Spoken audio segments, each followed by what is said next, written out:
Hello दोस्तों, नमस्कार। मैं Pankaj T sir, founder of talent academy zero. स्वागत करता हूं आप सभी को टैलेंट अकेडमी जीरो परिवार में। कैसे हैं आप सभी? आई होप कि आप मस्त होंगे, तंदुरुस्त होंगे, झकास होंगे। मेरे दोस्तों, आज आप सभी लोगों के लिए एक बहुत ही इंपॉर्टेंट वीडियो लेकर के आ गया हूं और इस वीडियो में आप सभी को जानकारी देने वाला हूं आरआरबी ग्रुप डी 2025 का जो वैकेंसी आई थी, 32,000 प्लस सीटों पर वैकेंसी निकाली गई थी और फाइनली उसका एग्ज़ाम भी बहुत ही बेस्ट तरीके से कंप्लीट हुआ। कोई भी किसी भी तरह से कोई भी किसी भी विद्यार्थियों के साथ अन्याय नहीं हुआ और अब जो उसका रिजल्ट का विद्यार्थी इंतज़ार कर रहे हैं। लेकिन इससे पहले जो विद्यार्थी हैं ग्रुप डी का जो एग्ज़ाम दिए हैं वो कट ऑफ को लेकर के बहुत सारे परेशान हैं और ख़ास तरफ से जो CCAA वाले जो कैंडिडेट हैं, अप्रेंटिस वाले कैंडिडेट हैं, वे और डिस्टर्ब हैं क्योंकि उनको गाइड करने वाला यूट्यूब पर बहुत कम ऐसे कैंडिडेट हैं या बहुत कम ऐसे टीचर्स हैं जो कि अप्रेंटिस करके और फिर अप्रेंटिस किए हैं और उस फील्ड में देखे हैं कि क्या कट ऑफ जाती है नहीं जाती है। तो और जैसा उनके मन में आता है वैसा वीडियो बना करके विद्यार्थी को डाल देते हैं, तो विद्यार्थी को एक सही डायरेक्शन में, सही दिशा में उसको ये स्पष्ट तरीके से मालूम नहीं चल पाता है कि क्या कट ऑफ जाएगी। लेकिन जहाँ तक मैंने भी सर्वे किया और अप्रेंटिस वाले विद्यार्थियों से बात किया और मैंने भी अप्रेंटिस किया तो पता चला कि क्या कट ऑफ जाती है और कितना इजी सिलेक्शन, अगर अप्रेंटिस कर लेते हैं तो ग्रुप डी में कितना इजी तरीके से आपका सिलेक्शन हो जाएगा। मैंने काफ़ी सर्वे किया और तब मुझे पता चला।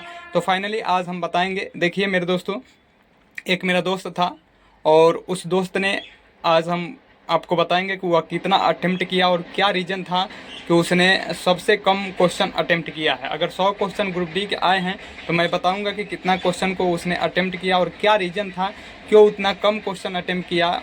और रीज़न भी कई हैं, जितना आप लोग समझ रहे हैं ना। जिस तरह से कई ऐसे यूट्यूब चैनल वाले हैं या एप्लीकेशन वाले हैं जो बोल दे रहे हैं कि कट ऑफ इतनी हाई जाएगी, लेकिन उसके पीछे का जो रीज़न है कट ऑफ उतना हाई नहीं जाएगी क्योंकि कई ऐसे रीज़न है कि आप अप्रेंटिस के साथ साथ पढ़ाई नहीं कर सकते हैं। सबसे बड़ा सच्चाई यही है, लेकिन उस चीज़ को लोग समझ नहीं पा रहे हैं और जो मन में आ रहा है कह दे रहे हैं। ठीक है, तो देखिए मैंने एक दोस्त से बात किया था और फाइनली वह जब पेपर दे करके आया तो उसने मुझे स्पष्ट तरीके से बताया था। ठीक है, उसने बिलासपुर जोन से फार्म भरा था और बिलासपुर जोन से उसने अप्रेंटिस भी कर लिया था। ठीक है, लेकिन वह, मैं भी टीचर था तो वह जैसे छोटे मोटे क्लासों में पढ़ाते थे तो उनको भी अच्छा खासा नॉलेज था। ठीक है, तो उनसे पूछा कि आपने अप्रेंटिस करने के बाद जब एग्ज़ाम में बैठे तो आपने कितना अटेम्प्ट किया, तो उसने बताया कि देखिए हम 55 क्वेश्चंस अटेम्प्ट किए हैं, यानी 55 क्वेश्चन उन्होंने अटेम्प्ट किया है। ठीक है, बिलासपुर जोन से अप्रेंटिस करने के बाद। लेकिन उनको, उनसे पूछे कि कितना सही हो सकता है, तो उन्होंने बताया कि देखिए हम तो जितना अटेम्प्ट किए हैं उतना सही होने की संभावना है, लेकिन हमारे हिसाब से 7 या 5 क्वेश्चन ऐसे हैं जो कि गलत हो जाएंगे क्योंकि वे मैथ का क्वेश्चन और साइंस का क्वेश्चन उनको थोड़ा सा डिस्टर्ब कर दिया था। ठीक है, हाँ, हालांकि वह पुलिस का तैयारी किए थे लेकिन उनको वहाँ पर रीजनिंग का बेनिफिट देखने को मिला था। ठीक है, लेकिन साइंस का और जो मैथ था उनको थोड़ा सा डिफ़िकल्ट लगा था।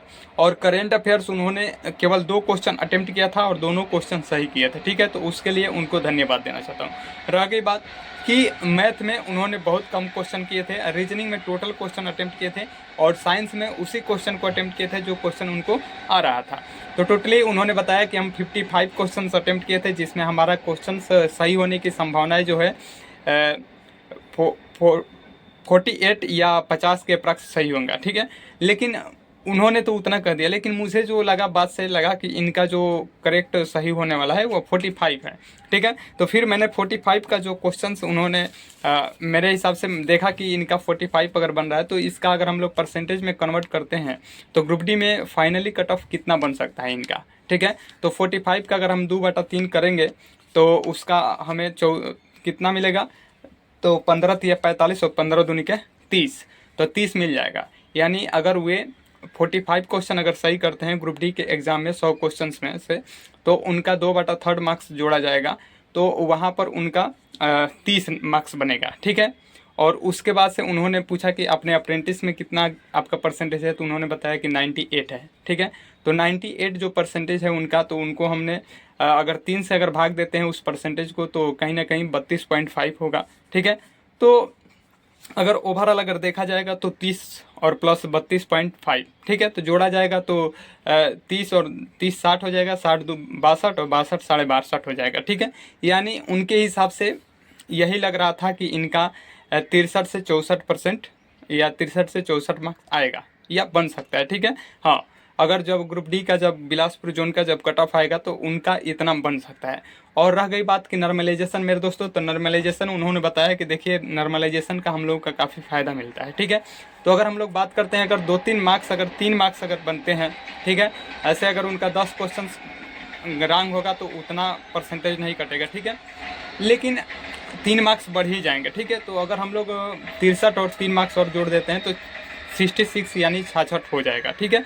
तो अप्रैक्स बिलासपुर जोन में जो फर्स्ट बार जो इससे पहले जो वैकेंसी आई थी 2019 में, उसका जो कट ऑफ गया था मेरे दोस्तों, वह बिल्कुल सेफ जोन गया था, 60 गया था, ठीक है। अप्रेंटिस वाला का उससे भी कम गया था, ठीक है। तो फाइनली हमें तो लग रहा था कि बिलासपुर जोन में उनका सिलेक्शन हो ही जाएगा, क्योंकि उतना कट ऑफ बिलासपुर में नहीं जाएगा, क्योंकि पहले बार भी उतना ही सीट थे 2019 में और इस बार भी उतना ही सीट है। उस टाइम 1600 सीट था शायद और इस बार 1300 प्लस सीट है, तो कंपटीशन थोड़ा सा का अंतर हो सकता है। तो फाइनली उन्होंने जिस तरह से मुझे बताया तो मैंने आप सभी को बता दिया हूँ, ठीक है। और यही रेंज है सभी विद्यार्थियों का, जो भी कैंडिडेट है। हाँ, 1-2 कैंडिडेट ऐसे होते हैं जो पढ़ने में ब्रिलियंट होते हैं या अप्रेंटिस के साथ साथ वे लोग पढ़ाई भी कंसिस्टेंसी के साथ रखते हैं, तो उन कैंडिडेटों का जो कट ऑफ होता है कहीं ना कहीं हाई होता है, ठीक है, बाकी सभी के साथ। लेकिन अगर हम बात करते हैं 100% अगर कैंडिडेट जो अप्रेंटिस किए हैं, अगर उसमें से मेरे दोस्तों 30% ऐसे होते हैं जो कि पढ़ने वाले कैंडिडेट होते हैं, ठीक है। बाकी 70% कैंडिडेट पढ़ाई के साथ साथ पढ़ाई नहीं करते, केवल काम पे ध्यान देते हैं, केवल काम पे ध्यान देते हैं। और वही रीज़न है कि सबसे बड़ा रीज़न वही होता है कि उस विद्यार्थी का जो परसेंटेज तो अच्छा खासा मिल जाता है, लेकिन जब वो एग्ज़ाम में बैठता है तो वह ग्रुप डी के एग्ज़ाम में वह अच्छा स्कोर नहीं कर पाता है, उस वजह से उसका परसेंटेज नहीं बनता है और वह बाहर हो जाता है, ठीक है। तो जो मैंने बोल दिया कि 25 से 30% ही कैंडिडेट होते हैं जो पढ़ाई करते हैं और 19 में कंपटीशन है। और रह गई बात अगर मैं परसेंटेज को लेकर के बोलूँ तो मैंने बता ही दिया हूँ कि मोटा मोटी इतने ही कैंडिडेट क्वेश्चन किए हैं। और आप लोग बताइएगा कि कितना क्वेश्चन ग्रुप डी 2025 के वैकेंसी में CCAA वाले कैंडिडेट अटेम्प्ट किए हैं, ठीक है, और किस जोन से किए हैं आप लोग बताइएगा। और इस वीडियो को देखने के बाद से आप लोग को स्पष्ट तरीके से ये पता चल गया होगा कि मैंने जो आप सभी को डाटा शेयर करता हूँ वह कितना अच्छा रहता है और इसके पीछे कितना मेहनत होता है। अब देखिए, अब क्या कारण है कि विद्यार्थी कम क्वेश्चन अटेम्प्ट करते हैं, ठीक है। तो देखिए, इसके बहुत सारे कारण हैं, ठीक है। सबसे पहला कारण तो यही होता है कि पढ़ाई नहीं करते हैं, पढ़ाई छोड़ देते हैं, ठीक है। पढ़ाई छोड़ने का सबसे बड़ा कारण होता है वो काम पे ध्यान देने लगते हैं, क्योंकि वे जो SSC होते हैं उनको प्रभाव डालते हैं काम को लेकर के, तो वे काम पर ध्यान देना लगता है, ठीक है। क्योंकि प्रेशर आता है कि आप भी काम सीखिए, 1 साल तक रहना है, आपसे काम भी लेना है, ठीक है, तभी आपको अच्छा परसेंटेज देंगे, ये धड़का करके बोलते हैं। दूसरी बात, काम पे ध्यान दे देते हैं और पहला बात पढ़ाई छूट जाता है, ठीक है। तीसरा बात मेरे दोस्तों कि कम समय मिलता है, ठीक है। क्या होता है कि अप्रेंटिस 8 घंटे का ड्यूटी करेंगे, फिर उसके बाद से आप खाना बनाएंगे और फिर आप थक जाएंगे, सो जाएंगे, तो समय भी कम मिलता है। चौथा कि परिवार का दबाव आता है, ठीक है, परिवार का दबाव आता है और उस विद्यार्थी का संतुलन, मानसिक संतुलन, थोड़ा सा प्रेशर होता है और उस वजह से वह विद्यार्थी डिमोटिवेट हो जाता है, ठीक है। एक दिन पढ़ेगा, दूसरे दिन डिमोटिवेट हो जाएगा। तो इन सारे चीज़ों को लेकर के उसको बहुत सारे फेस करना पड़ता है, समस्याओं को लेकर के। इस वजह से उस विद्यार्थी के पढ़ाई पर बहुत बुरा प्रभाव पड़ जाता है, ठीक है। और उसी का नहीं, केवल एक विद्यार्थी को नहीं कर रहे हैं, मैंने बोल दिया ना कि 100 में से 70-80 कैंडिडेट ऐसे होते हैं जिनके ऊपर यही सभी समस्याएं का सामना करना पड़ता है, ठीक है। उसी में से कुछ कैंडिडेट होते हैं जो बेहतर होते हैं। तो फाइनली जितना मुझे पता चला उस चीज़ को मैंने आप सभी को शेयर किया। और आप लोग भी अगर अपनी बात को बताना चाहते हैं तो मोबाइल जो चैनल है, चैनल के अंदर डिस्क्रिप्शन में आपका हमारा नंबर दिया हुआ है, उस कॉल करके और आप लोग किस जोन से कितने क्वेश्चन आप लोग अटेम्प्ट किए हैं बताइए, और कितना अप्रेंटिस में आपका परसेंटेज मिला है, तो मैं आपको ज़रूर ही गाइड करूँगा जितना हो सकता है। बाकी मेरे उन्हीं लोगों के साथ उठना बैठना है, अप्रेंटिस वाले लोगों के साथ या जो टेक्नीशियन में है, ALP हैं उनके साथ। तो बाकी जितना मुझे पता चलता है उस चीज़ को शेयर करने की कोशिश करता हूँ। मिलते हैं नेक्स्ट डे, तब तक के लिए जय हिंद, जय भारत, थैंक यू।